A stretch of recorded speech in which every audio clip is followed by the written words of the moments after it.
Olá, boa noite.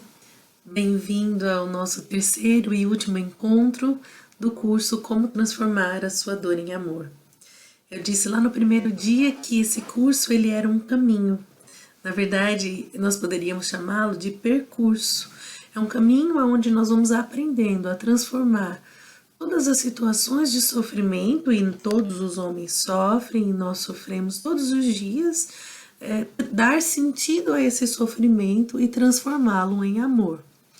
Se a gente parar para pensar nessas 3 semanas que nós temos nos encontrado, quantas coisas nós vivemos? Quantas situações de perda nós fomos expostos? E isso certamente provocou dor em nós. As contingências históricas até desse tempo de pandemia têm nos trazido tantas dores. Dores emocionais na nossa alma, mas também dores físicas no nosso corpo, né? Quantos de nós impedidos de fazer exercícios e temos sentido mais dor?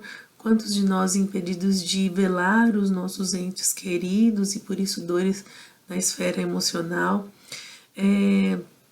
Então esse caminho é um caminho que começa nesse tempo, mas que ele se estende ao longo de toda a sua vida.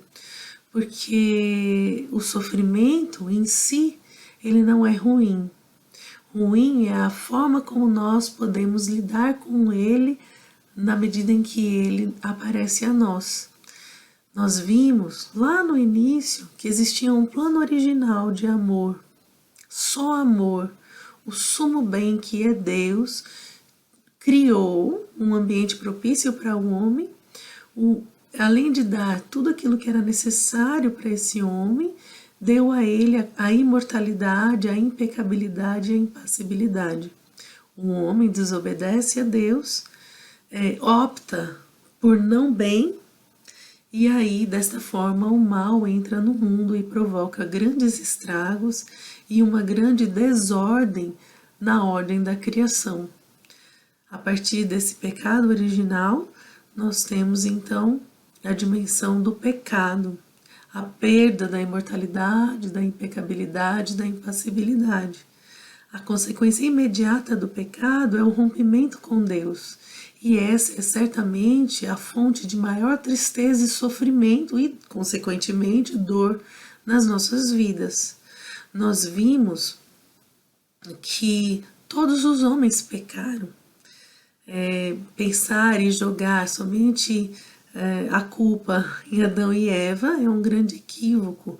Nós sabemos que todos nós pecamos e todos os dias pecamos, e esse pecado nos faz sofrer e também faz o outro sofrer, e o pecado do outro também me provoca esse sofrimento, além das contingências, né, dos desastres naturais. Então nós estamos sujeitos a vários tipos de perdas, e todas as perdas, nós vimos no encontro passado, elas geram sofrimentos. As perdas em todas as esferas, elas geram sofrimento em nós. Vimos que a grande sabedoria para sair dessa situação de sofrimento imediatamente é a descentralização.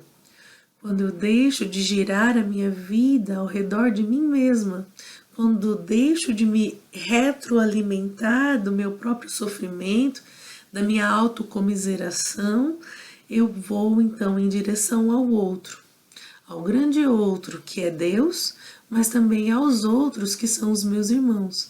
Então nós vimos a sabedoria de ter a oração, a vida fraterna e a evangelização como esse movimento de descentralização, um movimento de abertura ao diálogo, cheio de compreensão, de compaixão, de perdão, de empatia, e eu vou transformando aquilo que eu tinha como grande espetáculo da minha vida, que era a minha dor, ela toma um segundo, terceiro, quarto plano na minha vida, e o primeiro plano passa a ser a dimensão do amor. Hoje nós veremos um pouco mais a esse respeito. Mas antes disso, recapitulando ainda, nós vimos a sabedoria da Virgem Maria e fomos convidados a, junto com ela, entoar o Magnífica das nossas vidas. com um olhar justo sobre a nossa história, nós veremos que sim, houveram situações de bastante dor e bastante sofrimento na minha e na sua vida. Mas submeter essas situações ao Senhor nos abre também para cantar o louvor a Deus por tantas coisas boas que aconteceram na nossa vida. Um justo olhar sobre a nossa história reconhece que coisas ruins aconteceram, mas coisas muito boas e maravilhosas aconteceram e que Deus sempre esteve lá, que Deus sempre está lá e Deus sempre estará, sempre presente nas nossas vidas, com a sua misericórdia, nos alcançando e dando sentido à nossa vida e a tudo aquilo que a gente vive, e sobretudo ao sofrimento. Hoje nós veremos então quais seriam, os efeitos desastrosos se Deus tirasse a dor do sofrimento. Porque às vezes a gente se questiona, Sofrer, ok, todos os homens sofrem, e então eu irei sofrer também, mas por que a dor? Então olha só, existem 8 efeitos ruins, desastrosos, se Deus tirasse a dor do sofrimento. O primeiro, sem sentir dor, a pessoa não faria nada para se livrar do sofrimento. E aí a autora do livro, a Emir Nogueira, diz o seguinte: imagina se um leão morde a sua perna e você continua andando com aquele leão agarrado, com a sua presa toda na sua perna, e você não sentisse dor nenhuma. Então essa dor que você sente, ela te livra de um sofrimento ainda maior, E mais do que isso, ela faria com que você ficasse congelado naquela situação, com que você não fizesse absolutamente nada para se livrar daquele sofrimento. Isso na esfera, claro que é uma maneira exagerada, mas é mais ou menos isso. Como é que eu saberia, por exemplo, que o fogo queima se eu não sentisse a dor dele me queimando? E quantos acidentes poderiam acontecer a partir desse desastre, de não sentir a dor corporal, mas também a dor emocional. Nós sofrêssemos aquele impacto emocional, mas não sentíssemos a dor. Então poderia acumular um ressentimento muito grande, que também certamente teria um fim bastante desastroso. Um outro efeito: sem dor não há forma mais excelente e sublime de amor, dar a vida. Então, quantas vezes você, por amor, deixou de fazer algo? Por exemplo, uma mãe ou um pai que queriam muito ter uma boa noite de sono, mas o filho adoeceu e precisou deixar perder, a sua noite de sono em vista do bem-estar do filho. Então, sem a dor, se não houvesse a dor, nós não teríamos, então, essa oportunidade de dar a nossa vida. Um outro efeito desastroso é que sem a dor não haveria o luto nem a cura. Uma vez que eu não sinto a dor da perda do outro, então eu não vivo aquele tempo que é necessário de luto para que eu seja curada daquela dor emocional. Um outro efeito é que sem a dor nos sentiríamos onipotentes, quando na verdade nós somos limitados.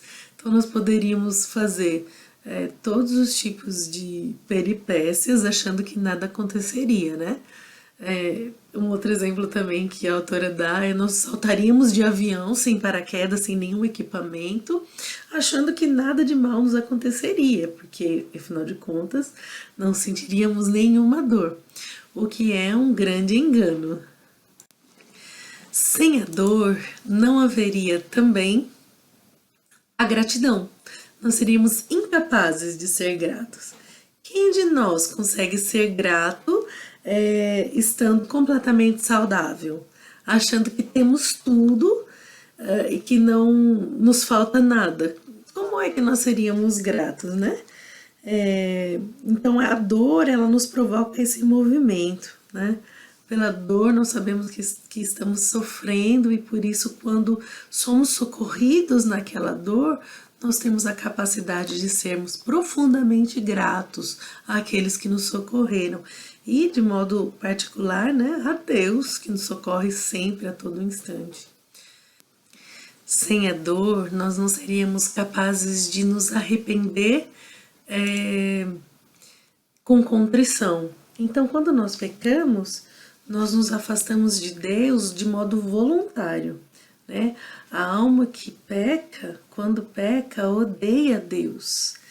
Quando nós, porque sabemos que somos amados por Deus e somos alcançados por sua misericórdia, nos arrependemos e pedimos perdão a Ele, e nos vem a dor de ter ofendido o coração de Deus, nos vem a contrição de ter ofendido o coração de Deus, nós muito provavelmente teremos mais resistência em cometer os mesmos pecados. Então a dor que nós sentimos, essa dor que advém do arrependimento, ela me faz repensar se de fato eu quero continuar vivendo aquela situação de pecado, aquela vida de pecado. Ela nos tira dessa anestesia que o pecado vai nos impondo, que vai formando, né, sobre nós esse invólucro de que nada nos atinge, mas a misericórdia de Deus, ela consegue penetrar esse invólucro e nos fazer arrepender. E a dor que nós sentimos, a contrição que nós sentimos, ela já é muito agradável ao coração de Deus, né? Ela já é uma confissão dos nossos pecados, mas é, sobretudo, esse movimento de um coração que sabe quem é Deus e que não quer mais se distanciar dele.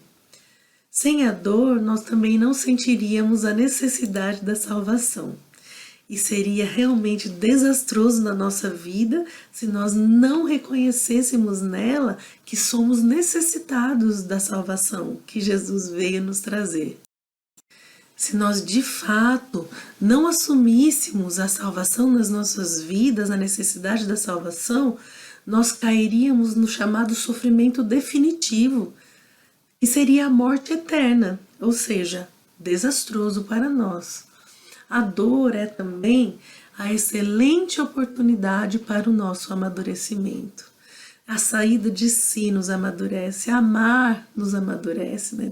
Existe uma frase de um santo que nos diz, né? Nada amadurece mais do que amar como Jesus amou.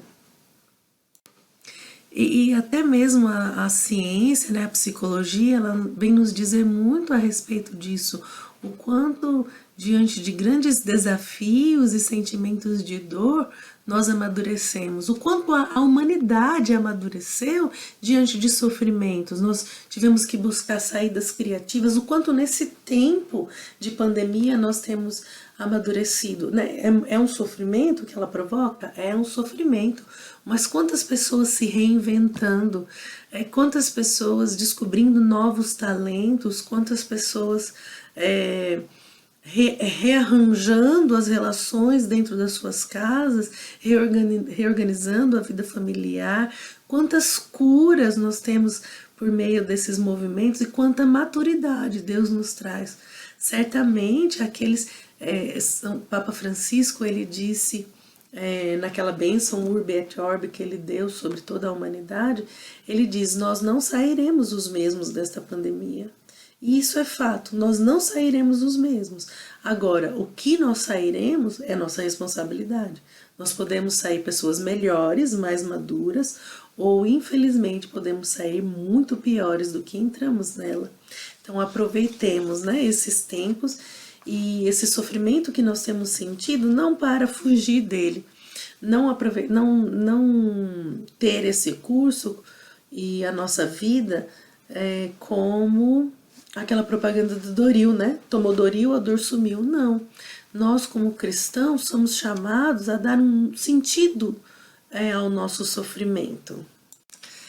Aí eu queria meditar um pouquinho com vocês, né? Para a gente pudesse refletir um pouco sobre as verdades, as realidades acerca do sofrimento.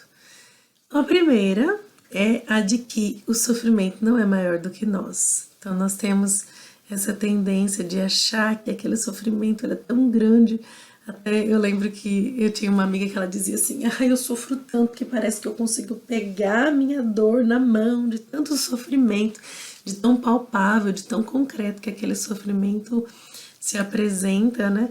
Parece que ele é tão forte, tão poderoso, que ele é maior do que nós, mais forte do que nós.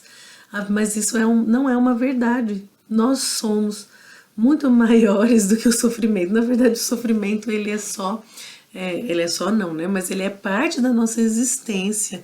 Mas o nosso ser, imagem e semelhança de Deus, sermos filhos de Deus, é de fato onde se assenta a nossa dignidade, não no nosso sofrimento, não no quanto a gente sofre.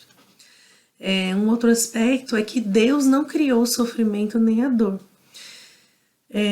Às vezes nós temos essa impressão, por mentalidades equivocadas que nos foram passadas ao longo da nossa vida, né? Que Deus teria criado o sofrimento, mas Ele não criou.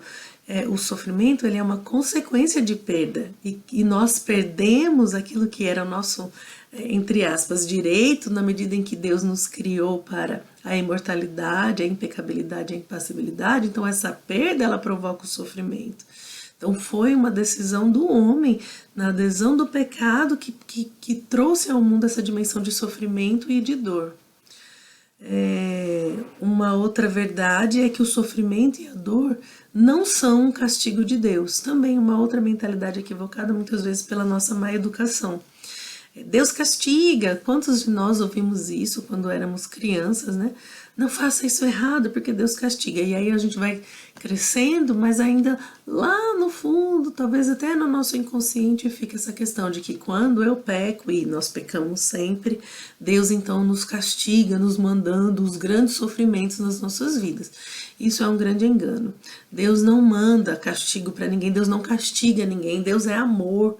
Deus é amor sempre, a resposta de Deus é plenamente amor. E a outra realidade seria, então, a dimensão de que Deus não provoca o sofrimento não é vontade dele, mas ele permite o sofrimento. E aí eu queria ler para vocês aqui essa parte do livro que diz o seguinte: veja, Deus criou o homem absolutamente livre. Livre para fazer de sua liberdade o que bem entendesse. Essa é, aliás, uma das maiores provas do amor de Deus. Quem ama, de verdade, deixa o outro livre, até para ofendê-lo. Deus, que é puro amor, amor absoluto, deixou o homem livre até para pecar. Pois bem, este homem inteiramente livre escolheu o pecado. Com isso, além do mal entrar no mundo como pecado, toda a criação foi abalada e desordenada em todo o universo. Daí as intempéries e catástrofes naturais. Daí também os males que nos assolam, como a enfermidade, o nosso pecado e o pecado do nosso irmão. Então, na verdade, essa dimensão de permissão, não é que Deus permite imediatamente o sofrimento. Mas o sofrimento é uma consequência da liberdade que Deus deu ao homem. E Deus jamais tiraria a liberdade do homem. Deus jamais tiraria a sua liberdade para que você não sofresse. Porque é próprio de quem ama deixar livre. Ainda que essa liberdade provoque dor. Ainda que essa liberdade provoque grandes perdas. A liberdade, ela é um bem supremo que Deus deu ao homem. E para finalizar um pouco acerca dessas realidades do sofrimento, eu queria ainda dizer sobre duas coisas, que são, primeiro, o sofrimento não é passado de geração em geração, no sentido de que os seus avós pecaram, então você vai sofrer o castigo por conta daquele pecado. É claro que no sentido do pecado original, sim, né? Foi passado de geração em geração. Mas não é passado, tá? De geração em geração. O pecado. Aliás, desculpe, o sofrimento não é passado como um castigo de Deus. E a outra realidade é a dimensão que a gente traz de doutrinas, de falsas doutrinas, muitas vezes dessa dimensão de um peso, até a gente dá o nome de karma, que então, de vidas passadas, minhas mesmo, eu traria esse peso e estaria aqui para de uma certa forma me purificar desses erros e, enfim, conseguir a libertação total. Nós sabemos que na medida em que há concepção, à medida em que o espermatozoide do homem encontra o óvulo feminino, né, gameta masculino e feminino se encontram e ali existe a fecundidade, ali existe a vida, Deus imprime uma alma. É nesse momento em que Deus imprime uma alma, não era uma alma que estava vagando, não. É de Deus que nós viemos e é para Ele que nós voltaremos. Então que essas mentiras elas possam cair por terra também na nossa vida, porque elas também são grande fonte e causa de sofrimento nas nossas vidas. E aí existe uma carta apostólica que chama O Sentido Cristão do Sofrimento Humano, que está no site do Vaticano. E se for possível, nós vamos disponibilizar aqui no link. Mas ainda assim, se não tiver aqui, é só você digitar no seu buscador, né, de pesquisa na internet, Carta Apostólica, o Sentido Cristão do Sofrimento Humano.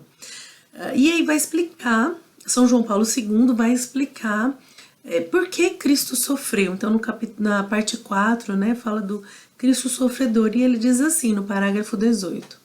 O sofrimento humano atingiu seu vértice, o seu cume, né, o seu ápice na paixão de Cristo. Então, o sofrimento humano atingiu seu ápice, o seu vértice na paixão de Cristo. E, ao mesmo tempo, revestiu-se de uma dimensão completamente nova e entrou numa nova ordem. Ele foi associado ao amor. O sofrimento que atingiu seu ápice na paixão, né, e na morte de cruz de Cristo, ele foi o ápice do sofrimento humano, mas também é na cruz, na paixão, que ele se reveste de uma dimensão nova. Cristo elevou o sofrimento à categoria do amor. Em Cristo, sofrer e amar são sinônimos. E aí a gente pode se perguntar, né? E por que Jesus sofreu? Por que todo esse sofrimento precisaria tudo isso? Enfim, essa seria uma pergunta para uma outra discussão e até uma discussão bastante teológica. Mas a questão é que Cristo tomou sobre si as nossas dores. Cristo tomou sobre si os pecados de toda a humanidade, desde o pecado de Adão e Eva até nós e aqueles que virão após, né, a nossa geração, todas as gerações. Cristo tomou a profecia de Isaías acerca do servo sofredor. Cristo tomou sobre si as nossas dores. Cristo, que é totalmente homem e que por ser plenamente homem, também plenamente Deus, mas pelo seu ser humano, pessoa humana, partícipe desse organismo espiritual que nós temos dito, né, nesses nossos encontros. Então Cristo participou, mais do que isso, ele é a cabeça desse organismo espiritual. Então esse Cristo, o homem, ele sofre. Nós vimos também no encontro passado, Frei Raniero Cantalamessa nos disse que Deus sofre, né? Que Deus, ao perdoar, ao ser misericórdia, sofre. Então Cristo sofre enquanto Deus, Cristo sofre enquanto homem. E como homem passou por todo o sofrimento humano, desde a sua concepção até a sua morte. Né? Se nós pensarmos no sofrimento humano, quantos sofrimentos nós já vivemos ao longo da nossa vida? Quantos sofrimentos, dos mais simples aos mais complexos, né? Nós tivemos que aprender a andar. Aliás, já o parto, né? O parto já é uma grande perda, uma grande dor que nós sentimos, sair daquele ambiente todo confortável, onde nós não precisávamos de nada e de repente nós somos tirados desse meio ambiente favorável. E aí nós passamos a sentir frio, fome, sede, né? Precisamos de alguém para nos limpar. Então, quantos sofrimentos! Por isso que o sofrimento ele é inerente ao ser humano. Né? E Cristo passou por todos esses sofrimentos, pela solidão no seu corpo, né? Pela solidão, pela fome, pelo frio. mas também na sua alma, a tristeza, a perda daquilo que era justo diante de quem ele era. Ele era Deus e era justo que lhe dessem o louvor. E ao invés disso, quantas blasfêmias ele ouviu. Também a traição. Então ele sofre no seu corpo, ele sofre na sua alma. Sofre enquanto homem, sofre como Deus. Tomou sobre si as nossas dores. Mas, por outro lado, veio para nos mostrar como é que ele vence o sofrimento. Então, Cristo, na sua paixão e na sua cruz, nos dá o segredo que vence o sofrimento. E qual é o segredo que vence o sofrimento, então, Lidiane? É descobrir o mistério que há embutido no sofrimento e na dor. E uma vez descoberto esse mistério, que envolve o sofrimento pelo qual você passa e eu passo, pedir a Deus que transforme esse sofrimento e essa dor em amor e alegria. Alguns teólogos dizem que o momento da cruz, o momento em que Cristo dava os seus últimos suspiros de vida, depois de tanto sofrimento e de tanta dor, foi o momento mais feliz da sua vida, porque sabia que estava cumprindo a sua missão, porque sabia que estava salvando a humanidade, porque sabia que agora estava religando os homens ao Pai. Os homens agora teriam acesso ao Pai que tinham perdido por conta da sua liberdade mal usada, né, vivendo no pecado. Então, um momento de alegria. E aí você pode me dizer, mas Diane, isso é muito difícil. E é de fato. Isso é impossível. A nós, certamente. Mas para Deus nada é impossível. Pela ação do Espírito Santo, nada é impossível. O Espírito Santo, que é o amor da Trindade, o Espírito Santo que brota, que procede do amor do Pai pelo Filho e do Filho pelo Pai, é capaz de fazer brotar esse amor em nós. O Espírito que nos habita por meio do batismo que nós recebemos, ele é capaz de nos mostrar qual é o mistério envolto, embutido no sofrimento que nós passamos e dar um sentido a esse sofrimento e transformar esse sofrimento nessa dor em amor e alegria. Só pela ação do Espírito. E mais ainda, o amor, ele não acaba com o sofrimento. O sofrimento, ele persiste. Cristo amou até o fim na sua paixão e morte de cruz. Mas ele não deixou de sofrer. Ele só dava um sentido para aquilo que ele estava vivendo. No filme do Mel Gibson é tocante a gente ver, né, como o ator que interpretou Jesus tantas vezes pôde mostrar para nós essa paixão, a paixão de Cristo, né, de maneira tão explícita. Nós sabemos que foi só uma sombra daquilo que de fato foi a paixão, mas já nos preenche de tanto sentido em algumas situações, de tanto sofrimento, aquele olhar cheio de esperança e cheio de amor, né, que a equipe desse filme conseguiu nos transmitir. Então, um amor que, mesmo em meio ao sofrimento, enche de sentido aquela dor, enche de sentido aquele sofrimento. Então, qual é o segredo? O segredo é o amor a Deus e o amor aos homens.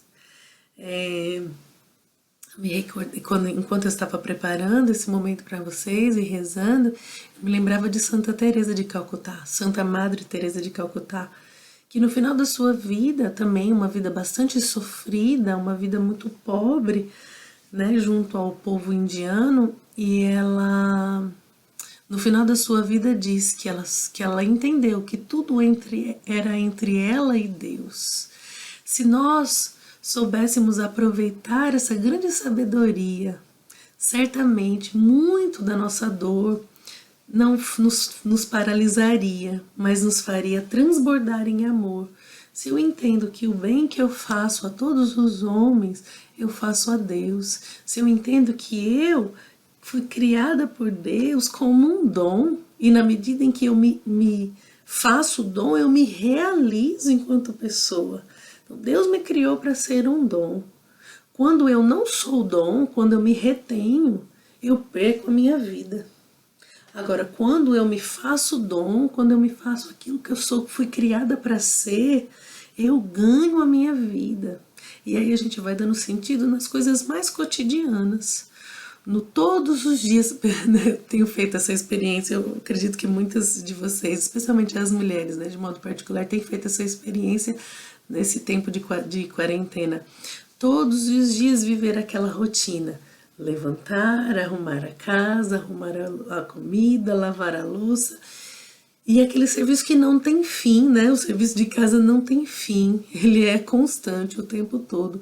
Mas ali, nas panelas de Santa Teresa, eu encontrei Jesus. Então, no fazer a comida, eu encontrei Jesus. E quantos testemunhos, às vezes, eu vejo das pessoas mais próximas, das mulheres mais próximas a mim, né? Das minhas amigas. É a alegria de estar servindo a minha família. Mas é fácil? Não, não é. Quantas vezes você deixou de comer o melhor pedaço de carne, o melhor prato para dar para o seu esposo ou para os seus filhos? E aquilo foi uma perda para você? Foi. Causa sofrimento? Sim. Mas é um sofrimento cheio de sentido. Ah, mas isso é muito pequeno. Sim. Mas a gente vive isso o tempo todo? Você está disposto a perder o tempo todo? É uma pergunta que cabe a mim e a você só responder. E diante de quem nós respondemos essa pergunta? Diante de Deus. Por isso que é uma grande sabedoria o que Madre Teresa disse. No fim das contas, eu descobri que tudo era entre Deus e eu. Tudo entre Deus e eu. Os homens, as situações em que nós vamos vivendo e a maneira como a gente vai perdendo e fazendo dom para o outro, na verdade, aqueles que estão à nossa volta são um grande auxílio na vida da santidade. Mas não um auxílio enquanto peso. Ai, a minha família me leva para Deus, porque, meu Deus, tudo que eu tenho que viver. E é interessante que Emir, ela traz isso no livro, né? Quando ela fala a respeito da santidade, ela fala que nós dizemos aqui, coitada da Maricota, é uma santa. Que marido, meu Deus, como ela aguenta. É mesmo uma santa, coitada. Coitada? Vamos decidir. Ou o Mariquinha é santa, ou o Mariquinha é uma coitada. Porque um coitado não é santo, e um santo não é coitado. Maricota pode até ser santa, mas não porque ela sofre, mas porque ama. Porque Maricota decidiu amar. E esse é o segredo dos santos. Amar e amar de modo particular os não amáveis, aqueles que mais me custam amar. Amar aqueles que nos ferem. E quem nos fere normalmente são aqueles que estão mais próximos a nós, normalmente são a nossa família.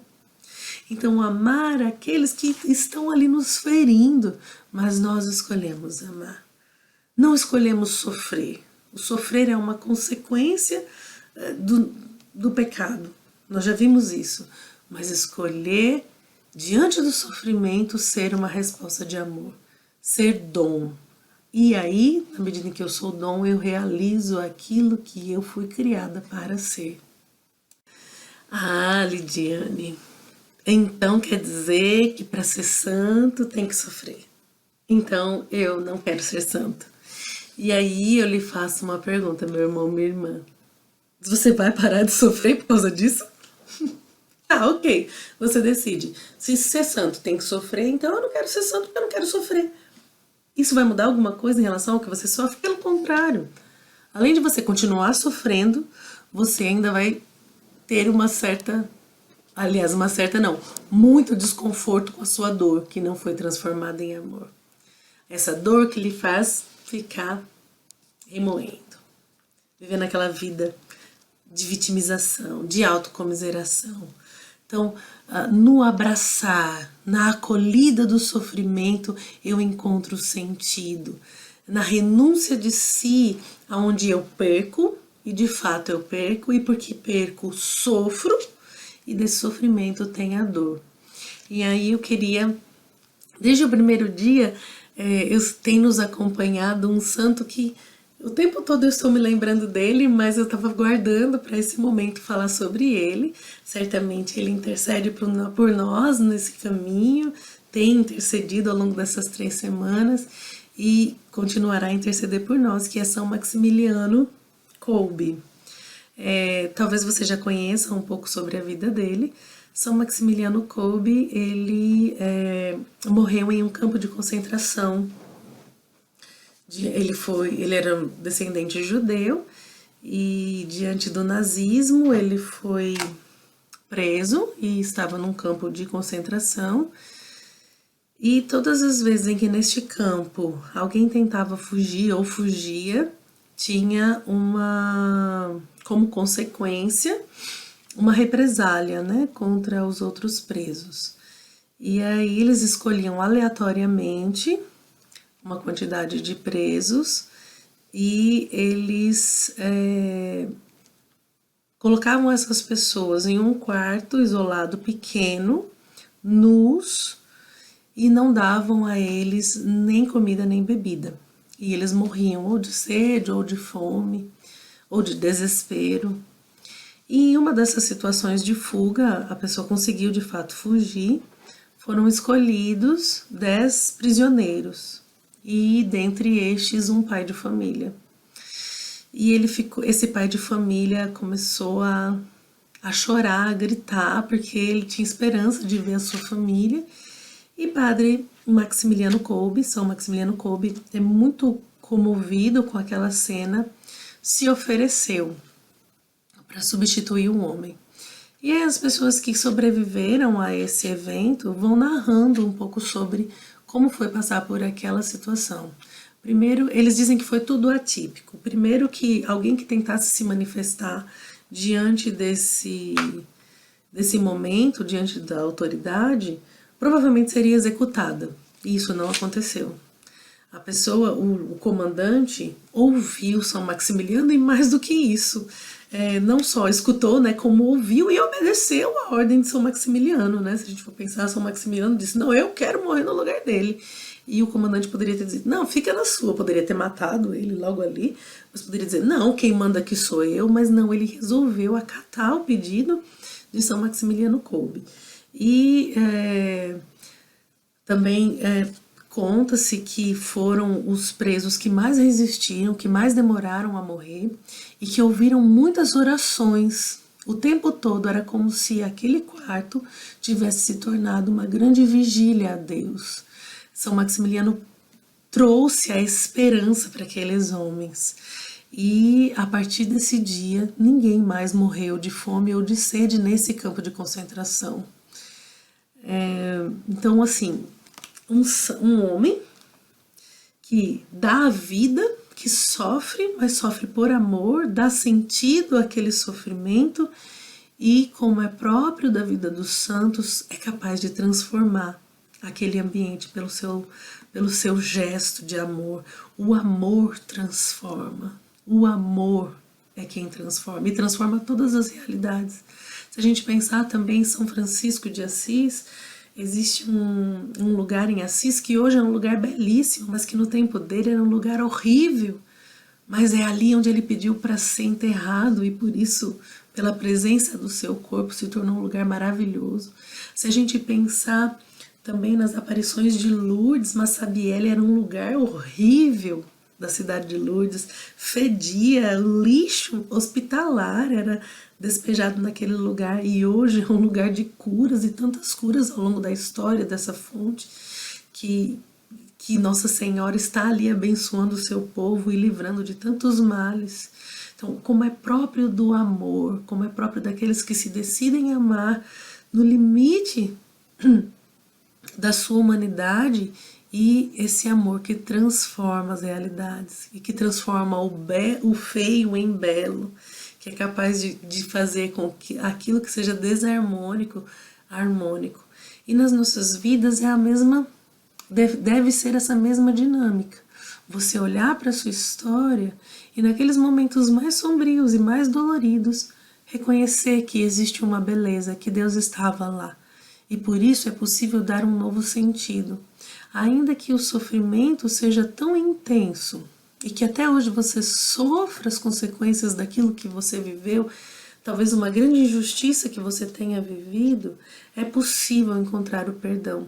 E quando não houver nada que lhe faça perdoar a pessoa que lhe fez o mal, reconhecer nela a presença de Deus, saber que ela foi criada por Deus, que ela é o seu irmão e por isso ali você dá o perdão. Claro que o sofrimento ele ainda pode persistir, mas é um movimento que ele acontece a partir da nossa liberdade, é o uso da nossa vontade e da nossa inteligência. Não é mais afetivo. Transformar a dor em amor não é um movimento da nossa afetividade, mas é um movimento da nossa inteligência que, unida à nossa vontade, nos faz livres para transformar tudo aquilo que nos causa dor em um grande movimento de amor nas nossas vidas. Então, ser feliz é com Jesus e como Jesus, por Jesus e para Jesus, transfigurar a dor em amor, o sofrimento em alegria, porque a morte é o sofrimento definitivo e a vida é o sofrimento que é capaz de redimir, que é capaz de salvar, que transformado em amor faz com que a gente nessa terra já viva o gozo e algumas alegrias que viveremos eternamente no céu. E por fim, eu queria deixar uma frase para nós, né? O sofrimento não tem sentido para quem só pensa em si e para quem não tem fé nem esperança ou não está disposto a esquecer-se de si para amar. O sofrimento não tem sentido para quem só pensa em si. O movimento de amor é necessariamente um movimento de saída de si. Eu me faço dom para o outro. Eu saio de mim para o outro. E por isso que, novamente, nós somos chamados então a esse movimento para o outro que é Deus, na oração, mas também a vida fraterna e a evangelização. A grande sabedoria para nós diante desse mundo ferido, o mundo sofre, não somos só nós, né, seres humanos, mas o mundo todo sofre, um mundo ferido, um mundo doentio, um mundo agressivo. Papa Francisco nos diz, né, que diante desse mundo só a misericórdia pode despertar o coração do homem. E aí eu queria ainda ler com vocês naquela revista que nós temos usado também, a revista Escuta, da Convenção Shalom dos 35 anos, nas palavras de Moisés, que diz assim: a dimensão de saída de si, de missão. É aí na missão, como nós vimos, e aí na missão, como nós vimos, vamos encontrar situações bem difíceis, é verdade.